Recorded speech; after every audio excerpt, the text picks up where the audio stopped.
Okay, well, it's a rainy day here at Pine Ridge Campground, and today we're going to do, this is our laundry room. We have 4 washers, 4 dryers. This was here when we got here. We've replaced every washing machine. This is like this is our 9th year. Every washing machine has been replaced. This one here, even though it's all roughed up on the front, it's the newest. It came that way. I don't know if it got damaged in transit, but that's not a big deal to me. I wouldn't worry about it. It has the one that was here. The one that was here lasted until, like I said, just now. The other ones have been replaced. I think one of them might be replaced twice. So, but they get a lot of use. And I'm assuming, like normally, they're a little different. So people like certain ones, but normally you come in, you're thinking these 2 get the most use, and then these 2 dryers get the most use.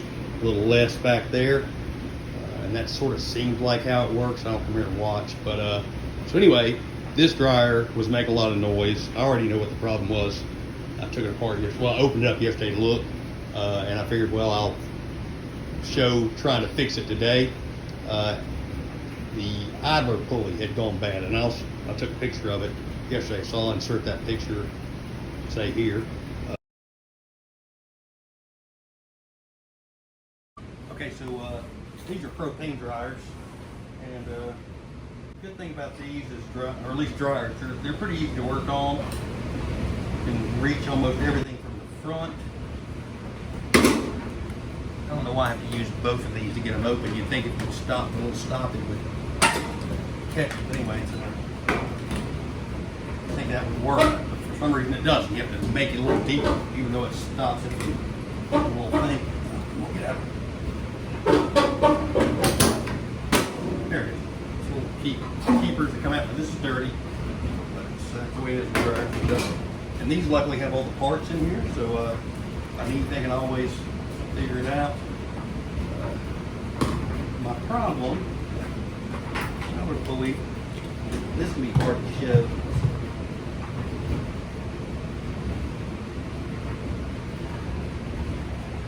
It's I don't know if you can see it, but it's back. Let me see if I can do this. Back there, that's the idler pulley. I tried to put it on yesterday, and I should have filmed when I was trying to do that. But what happens is, and I'm gonna have to take that little, it's got a spring, I don't know if you can see it. But anyway, there's a spring on there that, let's see, how do I do this? I have it, maybe I can see it if I turn, I got it face backward. Let's see if I can get in there. Sorry, you don't need to see me. So way back here, can I see it? I hate telling I'm seeing okay, that white sort of yellowy thing, that's the idler pulley, and you see the shaft of it, the bearing part pushed out as I try to slide it onto the shaft.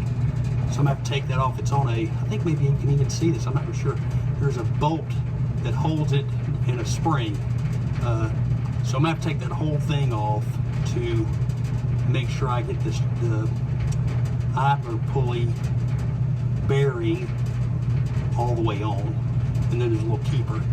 It's awful tight. I don't know if it boogered it up a little bit when it was, when the last one went bad. We'll have to look and see once I get it off. But that's my goal. And I don't know how I'm gonna film that, be taking it off, but you can see what I'm gonna do, and I'll show you again once I get it off. But that's the goal, at least. So let's see how it goes. Okay, so it came off fairly easy. The spring just fell off at some point. I just took the bolt loose. I'm sure it's gonna be hard to get back on because I'm gonna get the spring in this hole right here. And then I'm gonna have to line it up and put the bolt back in behind all that where you can't see. But there's my, like I said, there's the issue. This is fairly, you know, it spins on there, but I gotta use a socket. I think I can use a socket that'll be this size and just drive that onto the shaft, and that'll be good. That's my thinking. There was already you can't see it, but there's a spacer in the back that keeps it off this metal. I'd already installed that. And then there's a little plastic, a triangular keeper that goes over the end of this. There's a groove on that shaft, and that keeps it from coming back off. Okay, so I drove that on with a socket, and you might be able to see that little piece of, way back here, there's a little piece of plastic that keeps that bushing from rubbing on that metal, and there's the groove for that little triangular thing. Let's see if I can pop that on there real quick. Hard to do this holding it in one hand. I have a little stand thing.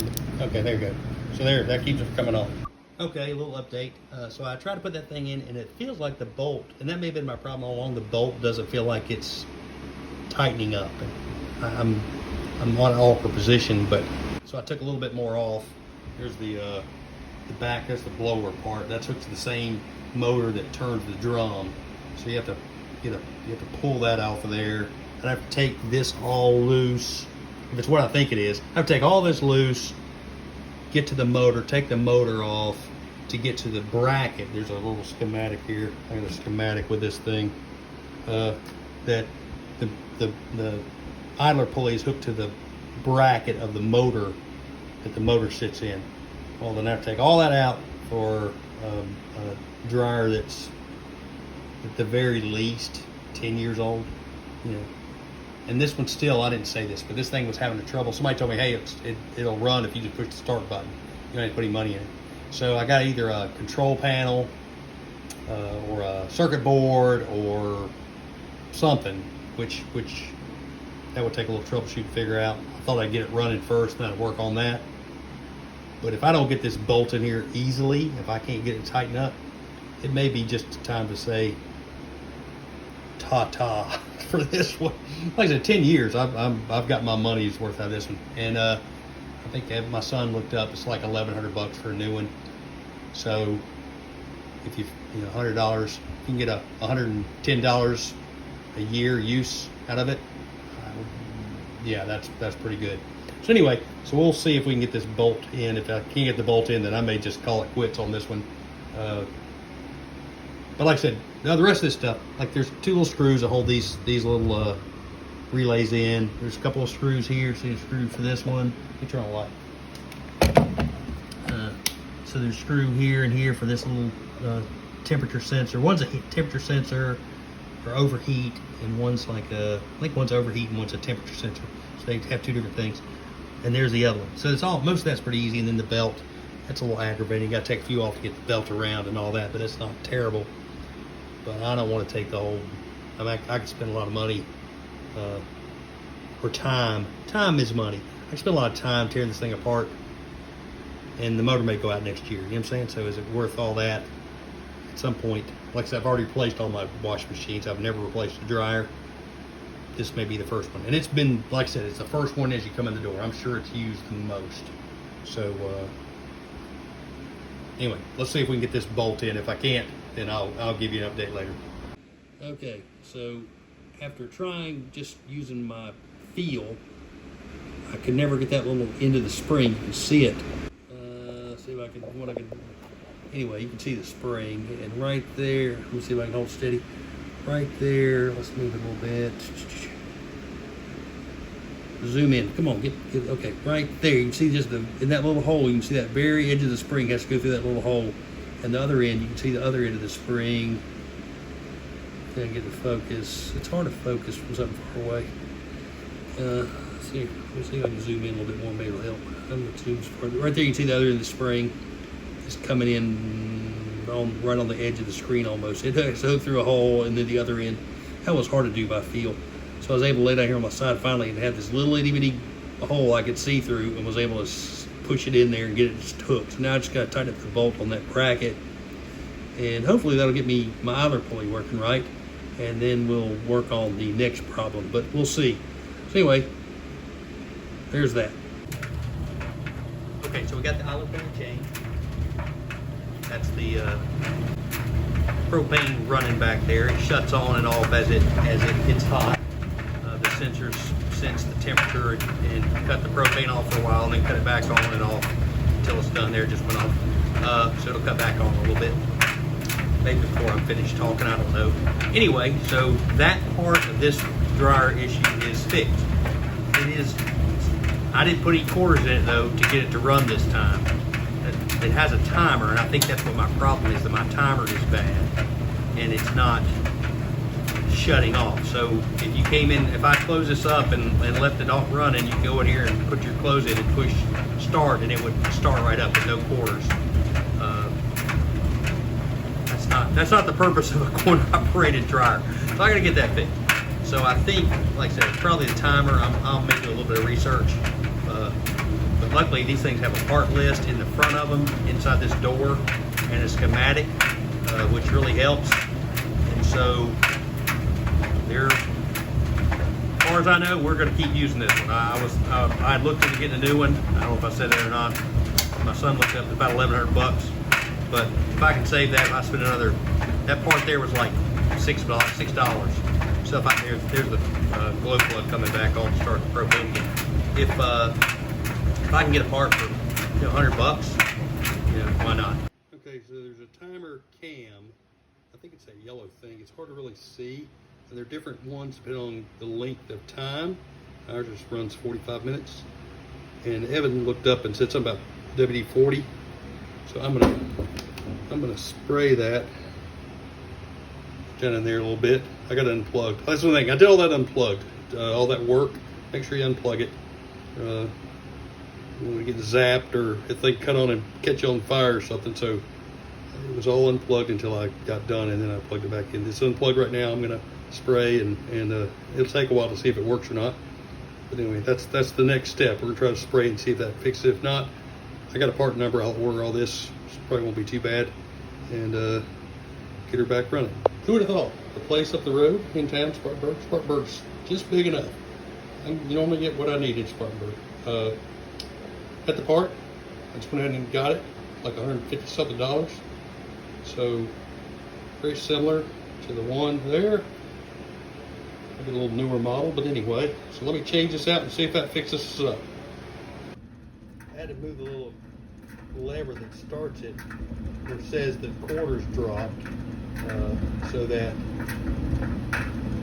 I can tighten this screw here and move this that lever there gets okay inside there. Let's see if you can see inside there. Inside there, that's the coin mechanism. Once you put the coins in, that little bar pushes back and hits this lever here, and says, "Okay, somebody put money in." If there's no money in it, it won't go all the way back. So the money makes it so all the way back opens that. But I had to move it so I could tighten up this screw here, and or bolt, whatever you want to call it, and so that activated it. So I had to wait 45 minutes, and I think it's turning. I think that thing, I was looking just like it looks like where that top cog is. You can see it right there. I think it's slowly spinning because it was a little before that thing. So if it's got to wait 45, I don't know if I'm going to see here 45 minutes. What I may do is leave and come back and make sure it cuts off, and then let my son try it again to make sure. But I think it's going to do. I think this should have fixed it. I'll let him come back in about 45 minutes and see if it's off. Because this is my day off. Normally Tuesdays and Wednesdays are my days off. Doesn't always work out that way, but normally it is. But sometimes, like this would have been hard to work on my normal day of work because I'd had to keep stopping and go pump propane or help somebody in or something. The other thing's turning slow. It's real slow. You can see it moving. It's moved since I've been sitting here. I've got something that's a reference point. So we may wait just a little bit longer. So if you're paying attention, you might be able to see that it's slowly creeping along, sort of vibrating. So it's hard to see how it's slowly moving because it's getting farther to the left of that little spring or whatever that is right there. I think it's a spring. Yeah, it's moving slow. Anyway, so I'm yeah, I think they've got me. So we'll see.